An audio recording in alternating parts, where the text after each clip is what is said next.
প্রধানমন্ত্রীর সঙ্গে চ্যালেঞ্জ করাই কাল হয়ে দাঁড়ালো হাসনাত আব্দুল্লাহর জন্য। বিস্তারিত জানতে ভিডিওগুলো দেখতে থাকুন। শুধু কথার রাজনীতিতে বিশ্বাসী নয় বিএনপি, দেশ ও জনগণের স্বার্থ বিরোধী কাজ করবে না সরকার। কিশোরগঞ্জ সফরে এসব কথা বলেন প্রধানমন্ত্রী তারেক রহমান। আজকে এরা সংস্কার কথা বলছে। বিএনপি 2022 সালে সংস্কারের কথা বলেছে। কোথায় ছিলেন তখন আপনারা সংস্কার নিয়ে? সেটিকে গ্রহণ করেছেন জাতীয় নাগরিক পার্টির নেতা ও সংসদ সদস্য হাসনাত আব্দুল্লাহ। বিদ্যুৎ সমস্যার সমাধানের পরিকল্পনা দেওয়ার জন্য বিরোধী দলকে 6 মাসের আলটিমেটাম দিয়ে চ্যালেঞ্জ ছুড়ে দিয়েছেন প্রধানমন্ত্রী তারেক রহমান। মধ্যবর্তী নির্বাচনের পথে হাঁটছে বাংলাদেশ। যে কোনো মুহূর্তে সরকারের পতন হয়ে ক্ষমতায় চলে আসতে পারে জামাত ইসলামীর নেতৃত্বের জোট কিংবা জামাত ইসলাম। শোনা যাচ্ছে ফ্যাসিস্ট তারেক নাকি দিল্লি সফরে যাবেন না। তবে আমার ব্যক্তিগত অভিমত, দিল্লির এত আমন্ত্রণ পাওয়ার পরেও ফ্যাসিস্ট তারেক দিল্লি সফরে যাবেন না, ইগনোর করবেন, এমন দুঃসাহস বা এমন কলিজা ফ্যাসিস্ট তারেকের মধ্যে নাই। এখন দেখেন এই যে চ্যালেঞ্জ ছুড়ে দিল, এই চ্যালেঞ্জটা কিন্তু লুইফে নিল কে? হাসনাত আব্দুল্লাহ। উনিও আরেকটা চ্যালেঞ্জ ছুড়ে দিছে। এই বিদ্যুৎ, গ্যাস, পানির এই ফর্মুলাগুলো তো আপনার টেবিলে অনেক আগেই পাঠিয়ে দিছি। প্রধানমন্ত্রী তারেক রহমানের ভারত সফর নিয়ে ধোঁয়াশা কাটছে না। দর্শক আসসালামু আলাইকুম। হাসনাত আব্দুল্লাহর একটি বক্তব্যের কারণে তিনি কঠিন বিপদের মধ্যে পড়ে গেছেন। প্রিয় দর্শক শ্রোতা, আমাদের দেশে লোডশেডিং হচ্ছে, আপনারা সকলেই জানেন। এই সম্পর্কে নতুন করে কিছু বলার নেই। দর্শক শ্রোতা, এই লোডশেডিংকে কেন্দ্র করে এনসিপি জামাত বিভিন্ন ধরনের মন্তব্য করতেছিল। তারেক রহমানকে হুমকি দিচ্ছিল, বিএনপি সরকারকে আন্তর্জাতিকভাবে ছোট করে দিচ্ছিল, বিএনপি সরকারকে হেয়পূর্ণ করতেছিল। দর্শক শ্রোতা, এরই জবাবে প্রধানমন্ত্রী তারেক রহমান বলেছে যে আপনারা যদি 3 মাস নয় 6 মাসের মধ্যে যদি এর সমাধান দিতে পারেন তাহলে আপনাদের পরামর্শই আমরা নিব, আর যদি সমাধান না দিতে পারেন তাহলে দেশের জনগণের কাছে আপনাদের ক্ষমা চাইতে হবে। কারণ আপনারা প্রতিনিয়ত আন্তর্জাতিকভাবে বাংলাদেশকে ছোট করতেছেন, কারণ আপনারা সামনে হেরিকেন নিয়ে মিছিল করতেছেন, পিছনে ফ্যানের বাতাস খাচ্ছেন। দর্শক, সবকিছু মিলিয়ে এই কথা যখন প্রধানমন্ত্রী তারেক রহমান এনসিপি জামাতকে চ্যালেঞ্জ দিয়েছে, তখন হাসনাত আব্দুল্লাহ চ্যালেঞ্জ গ্রহণ করেছেন এবং চ্যালেঞ্জ গ্রহণ করে প্রধানমন্ত্রী তারেক রহমানকে কিছু নির্দেশনা দিয়েছেন এবং প্রধানমন্ত্রী তারেক রহমানকে কিছু ছোট করে কথা বলেছেন। এরই পরিপ্রেক্ষিতে এবার বিএনপির নেতাকর্মী হাসনাত আব্দুল্লাহর উপর কঠিনভাবে ক্ষিপ্ত হয়ে গেছেন এবং বিএনপির কেন্দ্রীয় নেতাও কঠিনভাবে ক্ষিপ্ত হয়ে গেছেন। প্রধানমন্ত্রী তারেক রহমান তার বিরুদ্ধে কি অ্যাকশন নেবেন? দর্শক, তাহলে কি হাসনাত আব্দুল্লাহর এই বক্তব্যের কারণেই তিনি কঠিন বিপদের সম্মুখীন হয়ে গেল? দর্শক, বেশি কথা বলবো না, ভিডিওগুলো দেখলেই আপনারা A to Z সমস্ত কিছু বুঝতে পারবেন।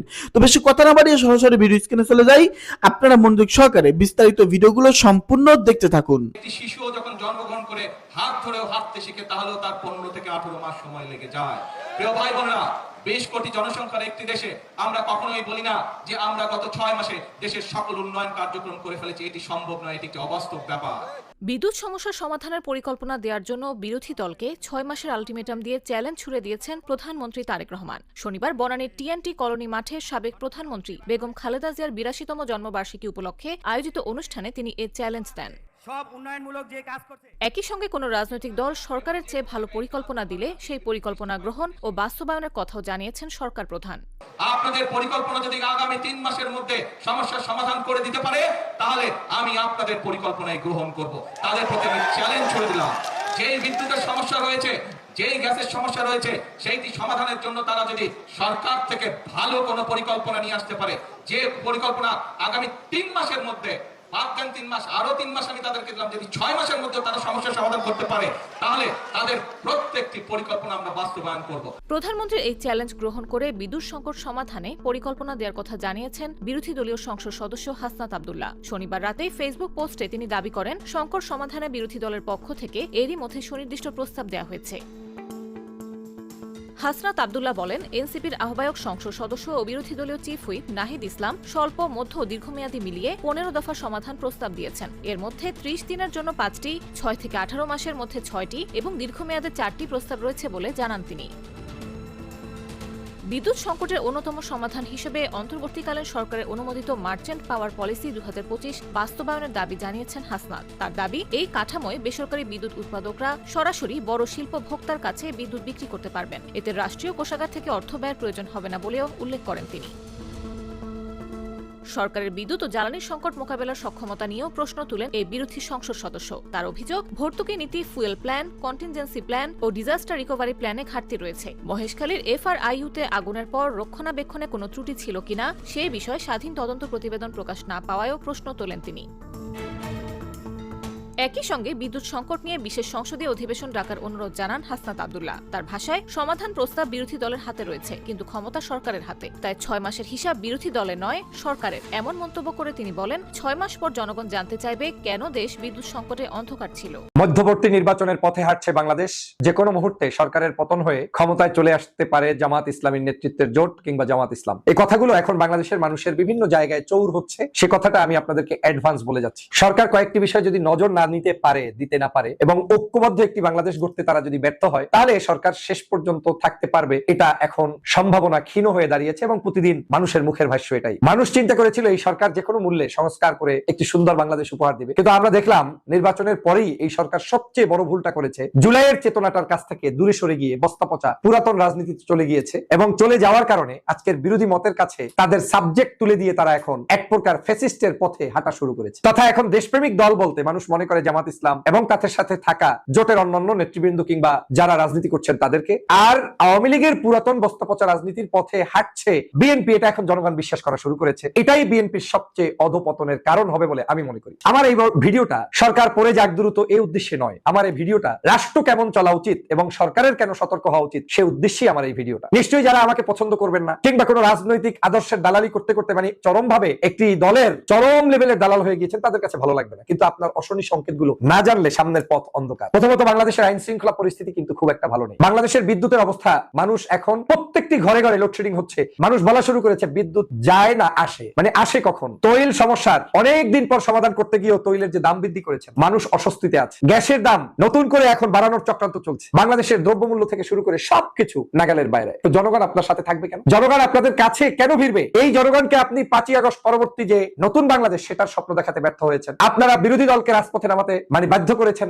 বারবার তারা আপনাদেরকে আহ্বান জানানোর পরেও আপনারা তাদের প্রতি কোনো বিন্দুমাত্র গুরুত্ব দিচ্ছেন না। এখন এমন একটা পলিসিতে রাজনীতি যাচ্ছে, আমার তো মনে হচ্ছে নো রিটার্ন পলিসিতে চলে যাচ্ছে পলিটিক্যাল সেই এনভায়রনমেন্টটা। আবার মাঝে মাঝে দেখবেন জামাত ইসলামের আমির ডাক্তার শফিকুর রহমান সাহেব প্রায় একটা জনসভায় বক্তব্য দিয়ে বলে, যতদিন মানুষের পক্ষে কথা বলতে পারবো ততদিন সংসদে আছি, পারবো না বিদ্যাঙ্গুল দেখিয়ে বলে দিচ্ছে যে সেখান থেকে বের হয়ে চলে আসে। আমি এই কথাটার একটা সারমর্ম খুঁজে পাওয়ার চেষ্টা করেছি। যেমন নির্বাচন হলো মাত্র 6 মাস, এখনই আমির জামাতের এই বক্তব্যের কারণটা আমার কাছে মনে হচ্ছে তিনি বিএনপিকে স্মরণ করিয়ে দিতে চান যে ফেসিবাদের পথে না গিয়ে আপনি একটু সুস্থ ধারায় রাজনীতি করুন এবং বাংলাদেশটাকে 24-এর গণঅভ্যুত্থান পরবর্তী বিপ্লব পরবর্তী নতুন বাংলাদেশের দিকে এগিয়ে নিয়ে যান। গণভোটের ভিত্তিতে বাংলাদেশটা গঠন করুন, আইন সংস্কার করুন। আজকের এই সংস্কারগুলো যদি না করেন, আমরা যদি ভিতরে কথা বলেও সমাধান না পাই, বাহিরে আন্দোলন করেও সমাধান না পাই, তাহলে হয়তো ওই ভিতরে আমরা আর বন্দী থাকবো না। আমার কাছে মনে হচ্ছে পার্লামেন্ট থেকেও একযোগে যে কোনো মুহূর্তে যে কোনো সময়, সেটা কখন কোন সময় পরিবেশ বলে দিবে, হয়তো বিরোধী জোট পদত্যাগ করেও সরকারকে একটা লাস্ট মুহূর্তের ওয়ার্নিং দিয়ে ফেলতে পারে যে না আর থাকবো না। তাতে বিরোধী জোটের কি ক্ষতি হবে আর উপকার হবে? প্রথম ক্ষতি হচ্ছে আপনার কাছে এমপিত্ব চলে যেতে পারে, একটা বিশেষ আপনার পদ পদবি পেলেন, এগুলো চলে যেতে পারে। উপকার হচ্ছে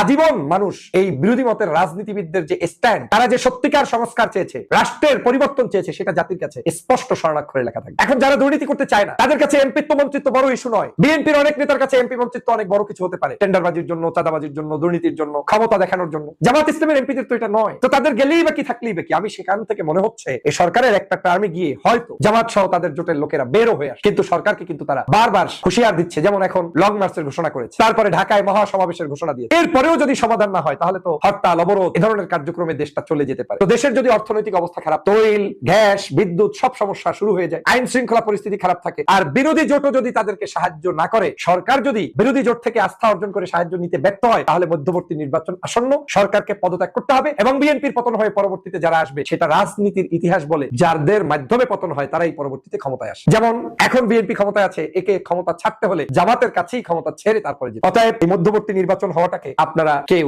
মনে যদি না করেন যে হবে না, সেটাও ভুল, আর যদি মনে করেন হয়ে যাবে সেটাও ভুল। তবে এই দুই ভুলের মাঝে রাজনৈতিক যে কোনো কিছু ঘটে যাওয়া অসম্ভব। সরকারের সবচেয়ে ভালো দিকটা যদি সরকার করতে চায়, তাহলে সবচেয়ে ভালো কাজটি হবে বিরোধী মত যে যে বিষয়ে আন্দোলন করছে সেই বিষয়গুলোকে সবার আগে সমাধান করা। আপনারা এই সংস্কারটা করে দেন, জাতিকে মুক্তি করে দেন, দেশবাসী জানুক যে বিএনপি পিআর পদ্ধতিতে আপার হাউস লোয়ার হাউস করেছে, বিএনপি প্রধানমন্ত্রীর ক্ষমতার ভারসাম্য করেছে, বিএনপি প্রেসিডেন্ট প্রধানমন্ত্রীর মধ্যে ক্ষমতার ভারসাম্য করেছে, আইন শৃঙ্খলা পরিস্থিতি উন্নতি করেছে, বিচার বিভাগকে স্বাধীন করেছে, প্রাইম মিনিস্টার থাকা অবস্থায় দলের প্রেসিডেন্ট থাকতে পারবে না, এই আইন সংস্কার করেছে, সংবিধান সংস্কার করেছে। এগুলো যদি বিএনপি করে প্রকাশ্যে দেখাতে পারে তাহলে হয়তো এই সরকার শেষ পর্যন্ত টিকে থাকলেও থাকতে পারে। যদি সেটা না হয় তাহলে আমার এই ভবিষ্যৎবাণী লিখে রাখা। রাজনীতিতে অনেক কিছু ঘটছে, অনেক কিছু ঘটবে। আপনি মনে করতে পারেন যে এই বিএনপি চিরদিন ক্ষমতায় থাকবে, অনেকে 49 সাল পর্যন্ত সিদ্ধান্ত নিয়েও ফেলেছে, হয় শেখ হাসিনার মতো কত সাল জানি 44 না 41 সাল পর্যন্ত ক্ষমতায় থাকবে। এগুলো আসলে থাকা যায় না। যারা মনে মনে ভাবেন যে ইলেকশন হয়ে গিয়েছে ক্ষমতা থেকে পড়তে হবে না, না, 24-এও শেখ হাসিনা সংখ্যাগরিষ্ঠ মত নিয়ে ক্ষমতা এসেছিল, 6 মাসের মধ্যে বিদায় নিতে হয়েছে। অতএব এই সরকার 6 মাসের জায়গায় 2 বছর, 1 বছর, 3 বছর কিন্তু পড়তেই হবে, কারণ আপনি যে উদ্দেশ্য নিয়ে ক্ষমতা এসেছেন সেই উদ্দেশ্য আপনাকে দিয়ে বাস্তবায়ন হবে। এখন জামাত আসলে কি তাহলে খুব বেশি উপকার হবে? জামাত আসলে প্রথমত হবে বাংলাদেশের চোর, বাটপার, ডাকাতি, সন্ত্রাসী এটা বন্ধ হবে, বাংলাদেশের দুর্নীতি বন্ধ হবে, বাংলাদেশের 2 নম্বরী পদ্ধতিতে কাজ করার লিমিট 100% না কমলেও 70%, 80%, 90% করতে তারা সক্ষম হবে, এ বিশ্বাস আমার। সে কারণে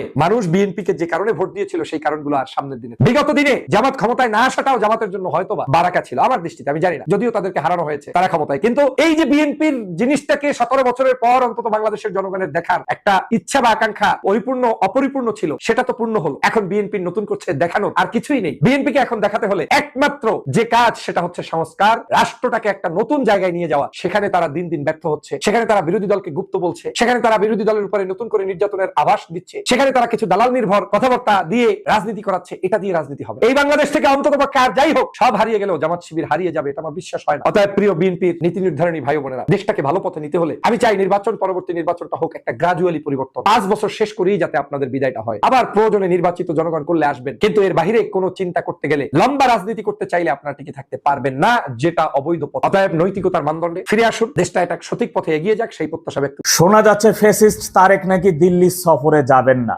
তবে আমার ব্যক্তিগত অভিমত, দিল্লির এত আমন্ত্রণ পাওয়ার পরেও ফ্যাসিস্ট তারেক দিল্লি সফরে যাবেন না, ইগনোর করবেন, এমন দুঃসাহস বা এমন কলিজা ফ্যাসিস্ট তারেকের মধ্যে নাই। তবে হ্যাঁ, পাকিস্তান, জামাতি, আল কায়দা থেকে কোনো ওই ধরনের আশ্বাস পাইলে তিনি নাও যেতে পারেন। আবার এমনও হইতে পারে, আপনারা জানেন যে আমরা যারা ছোটবেলায় একদিন স্কুলে না গেলে পরের দিন গেলে হেড স্যারে ফি দেবে, এই জন্য গার্জিয়ান নিয়ে যাওয়া, গার্জিয়ান না পাইলে ওই দিন আর যাবো না, এমন ঘটনা কিন্তু আমাদের সাথে অনেক ঘটছে। একটা উদাহরণ দেই, তা ফ্যাসিস্ট তারেক সে দিল্লিতে গেলে দিল্লির প্রধানমন্ত্রীর অনেক প্রশ্নের সম্মুখীন হবেন, সার্জিও গোরের সাহেবের সামনেও তিনি মুখোমুখি হইতে পারেন, এবং বাংলাদেশে আসা সেই 10টা চুক্তি যে তুই আসতে পারতেছিস না, এখন ক্ষমতা পাই এইগুলো করতেছিস, এমন অনেক সম্মুখীন হইতে পারে, এমনকি কানের গোড়ায় 2-4টা পড়ে গেলেও পারে। প্রথমেই একটা কথা আপনাদেরকে বলে রাখি, ফ্যাসিস্ট তারেক দিল্লি সফরে গেলেও ভালো, না গেলে আরো ভালো। ওর ওই দেশে সফরে যাওয়ার সাথে শেখের বেটির বাংলাদেশে প্রত্যাবর্তনের কোনো সংশ্লিষ্টতা নাই। কিন্তু হ্যাঁ, ফ্যাসিস্ট তারেক যদি দেশ এবং দেশের জনগণের কথা ন্যূনতম চিন্তা করে তাহলে ওই দিল্লি সফরে যাবে। এখন প্রশ্ন করতে পারেন, দেশ এবং দেশের জনগণের কথা চিন্তা করলে কেন দিল্লি সফরে যাওয়া ওর জন্য গুরুত্বপূর্ণ? এখানে পাকিস্তান, জামাতি, এনসিপি কে খুশি না করে দিল্লি সফর এই কারণে যাওয়া গুরুত্বপূর্ণ। আপনারা কিছুদিন আগেও দেখেছেন বাংলাদেশে কাঁচামরিচের মূল্য কেজি প্রতি 500 টাকার উপরে চলে গেছে। যখনই দিল্লি থেকে কাঁচামরিচ আসা শুরু করলো তখনই সেই কাঁচামরিচ 250 থেকে 200 টাকা দরে চলে আসলো। এমনকি আমরা দেখলাম হিলিবন্দর এলাকায় 37 থেকে 40 টাকা কেজি দরেও বিক্রি। বাংলাদেশের জনসাধারণের মশলা থেকে শুরু করে নিত্য প্রয়োজনীয় অধিকাংশ দ্রব্যই দিল্লি থেকে আমাদের কিনে আনতে হয়। পার্শ্ববর্তী দেশ হওয়ার কারণে সেখানে ট্রানজিট ভাড়া কম পড়ে, অল্প দামে কেনা যায়, আর অল্প দামে কেনা, ভাড়া কম পড়ায় সাধারণ দেশের জনগণ অল্প পয়সাও তারা কিনে খেতে পারে।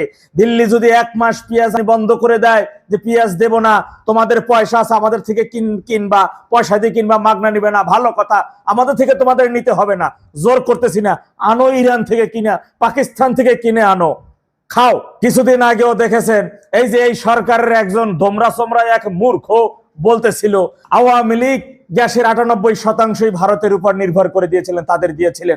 আরে ভারতের উপর নির্ভর করে দিয়ে দেশের জনগণ যদি সঠিক সময় গ্যাস পায়, বিদ্যুৎ পায়, অল্প দামে নিত্য প্রয়োজনীয় দ্রব্য পায়, তাহলে তো আমাদের দেশের জনগণের জন্য সেইটাই ভালো। আমেরিকান গ্যাস তো এখন বাঙালিরা খাইতেছে, কি পরিমাণ খাইতেছে আমরা দেখতেছি। 1200 টাকা 1300 টাকার গ্যাস এখন 2400 টাকা, তাতেও পাওয়া যাচ্ছে না। আজকে সিএনজির গাড়ির সারি, আজকে বিদ্যুৎ কোথায়? আজকে বিদ্যুৎ পাওয়া যাচ্ছে না।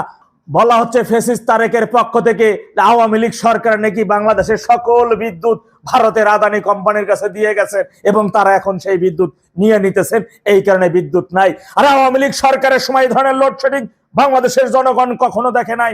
এই লোডশেডিং ছিল 1 থেকে 6 সালের সময়, সেই লোডশেডিং এখন বাংলাদেশের জনগণ হারে হারে টের পাইতেছে।